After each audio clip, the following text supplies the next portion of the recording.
энэ өдрийн үн төлбөргүй хичээл маань сурагчдын өсөлтөөр энэ логарифмын хамгийн анхны шатны ойлголтын тухай тайлбарлаарай гэсэн байгаа. За тэгэхээр өнөөдрийн 12 дугаар ангийн логарифмын анхны чанарын эндээс бодъё. За тэгээд логарифмын үндсэн чанарыг та бүхэн нэгэнт уншсан байгаа шүү дээ. За нэгэнт уншчихсан байгаа учраас тэгээд энэ илтгэгч зэрэгээр бичигдсэн тоог бол бид нар логарифмын тэмдгийн ондор оруулж уншиж боддог байгаа. За эхний бодлого бол энэ нэгдүгээр дасгалыг хий. За нэгдүгээр дасгалыг тэнцэтгэлийг зэрэг хэлбэртэй болгон бичээрэй гэсэн. За логарифмын үндсэн чанар логарифм А суурьтай b-н c тоотой тэнцүү гэсэн энэ чанар өгсөн байна. Ингээд л энэ эхний А бодлогыг уншия. Тэгэхээр энэ маань энэ логарифмын зэрэгтэй бичсэн энэ тэнцэтгэл биш маань А суурийг c зэрэгт дэвшүүлсэн нь логарифмын тэмдэгт байгаа b тоотой тэнцүү гэж ингэж өгсөн. За логарифмын А-с суурь квадрат язгуур дээр байгаа 5-тай тэнцүү. За логарифмын тэмдгийн дээр байгаа b тоо бол 125-тай тэнцүү. Энэ c тоо бол 6-тай тэнцүү гэж ингэж өгсөн байна. За тэгвэл энэ чанараар ингэж бичих юм бол за энийг ингэдэг байж тээ. Язгуур дээр байгаа энэ 5-ын 6 зэрэг энийг ингэж бичвэл аятайхан байх байж. Аятайхан байх байж. За 5.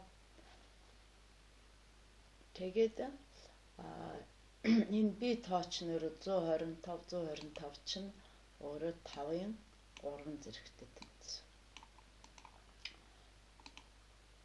Энэ бол өөрөө 5-ын 3 зэрэгтэй тэнцүү. За ингээд энгийн чанар ингээ биччихлээ. За дараа нь квадрат язгуур дээр байгаа 5 гэдэг чинь өөрөө 5-ын 2-ны 1 зэрэг гэсэн. Тэгээ энийг 6 зэрэгт төвшүүлнэ. За зэргийн чанараар зэргийг зэрэгээр үржүүлнэ энэ хаалтны гадаа байгаа учраас. Тэгэхээр 5-ын 2-ны 6 зэрэг чинь 5-ын 3 зэрэг болоод энэ хоёр болсон. За нөгөө талаас эн чинь ер нь бол тэнцэтгэл буюу эн чинь үндсэндээ хувьсагч өгөөгүй болохоор эн чинь тэгшитгэл гэсэн үг болоод явчихна шүү дээ. Тэгэхээр энэ маань юу гэсэн байж болох юм бэ гэхлээр энэ бол тэгэхээр бид нар зүгээр нэг бодлон дээр ганц асуудал шийдэд яваад байх нь бол одоо 12 дугаар ангид бол чухал биш юм. Түүнийгээ цааш нь дахиж юу яах нь хэрэгтэй. Дахиж ухаж ойлгох нь хэрэгтэй. Тэгэхээр язгуур дээр логарифм язгуур дээр 5 суурьтай 125 гэсэн энэ тооч нь энэ болох дээр y гэсэн нэг функц юм гэж ойлгоно. Энд чинь хоёр зүйл тэнцчихэд байгаа шүү дээ. Хоёр зүйл тэнцчихэд байгаа учраас за энэ y гэсэн нэг функц юм гэж ойлгож байна.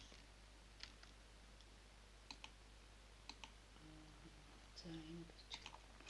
За тэгэхээр ийм хэлбэртэй бидэнд өгсөн зүйл нь энэ байгаа шүү дээ. Тэгэхээр энэ хоёр тэнцүү байгаад байгаа. За энд тэнцэтгэл гэж бичсэн байгаа. Тэгвэл энийг бид бас цааш нь яаж харж ойлгож авах юм гэхлээр энэ ба өөрөө нэг функц юм. За дараагийнх нь болох дээр за ингэж g тэнцүү 6 гэсэн ийм хоёр функц хоорондоо тэнцүү байгаа нь өөрөөр хэлбэл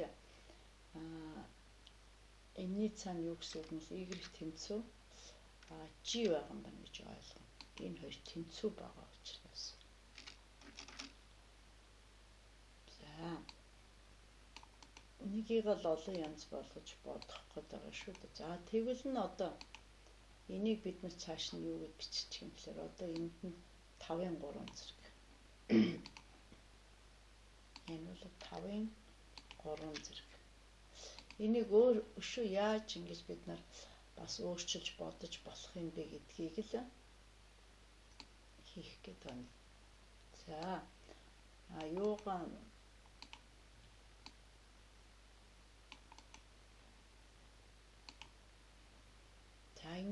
ийм. За ингээд нөгөө нэг логарифмын чанар ёсоор энэ суурийн зэрэг бол энэ логарифмын тэмдгийн өмнө эсрэгээр гарч ирнэ. За логарифмын чанар ёсоор энэ маань энэ 6 дугаар чанар логарифмын тэмдгийн суурийн энэ зэрэг нь логарифмын тэмдгийн өмнө 3-уугаар үржиж гарч ирдэг. За тэгвэл эндээс ингээ харах юм бол 5-2-ны 1 зэрэг чинь 2-ыг үржих нь энэ логарифм за 5 суурьтай 5-ын 3 зэрэг. За нэгдүгürt энийг ингээд хийчлээ. 5-ын 3 зэрэг ингээ хувиргачлаа. За үүний дараа нь одоо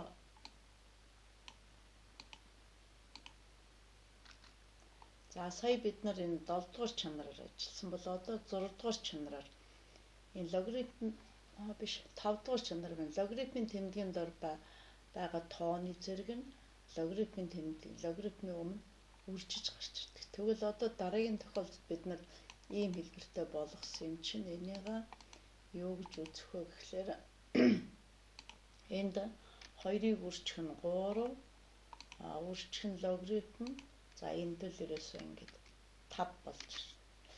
За ингээд ирчихлээр одоо логарифмын энэ 2 дугаар чанар ёсоор логарифмын суурь ба логарифмын тэмдгийн дор байгаа тоо 2 тэнцүү байвал энэ нэгтэй тэнцүү болдог. Ийм учраас энэ ингээд 6 гарна. За ингээд бас энийг баталчих болно. Олон аргаар баталж болох нь шүү дээ, тийм ээ. За нөгөө талаас энэ чинь тэгштгэл гэдэг бол энэ чинь тэнцэтгэл гэсэн байгаа. Тэгштгэл гэдэг бол хоёр функцийн тэнцүү оролт буюу тодорхойлох томооч тэнцүү байх цэгийг хэлж байгаа. За тэгвэл энэ хоёрын графикийг нь байгуулчих. За графикийг нь байгуулахлаар за y тэнцүү логарифм за энд бид нар 5 энд нь 125. За энэ график байгуулъя. За тэгэхээр энэ үүсч байна.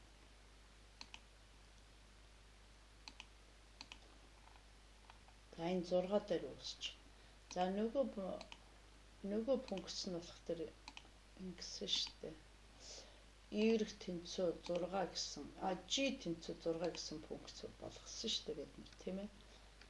G тэнцүү 6 гэсэн функц болсон. За тэр мөн энэ дээр ингээд давхцаж гарч байна. Тэгэхээр бид нэг бодлого бодохдоо түүн дээр л маш их олон анализ хийх юм бол ингээд болох нэ.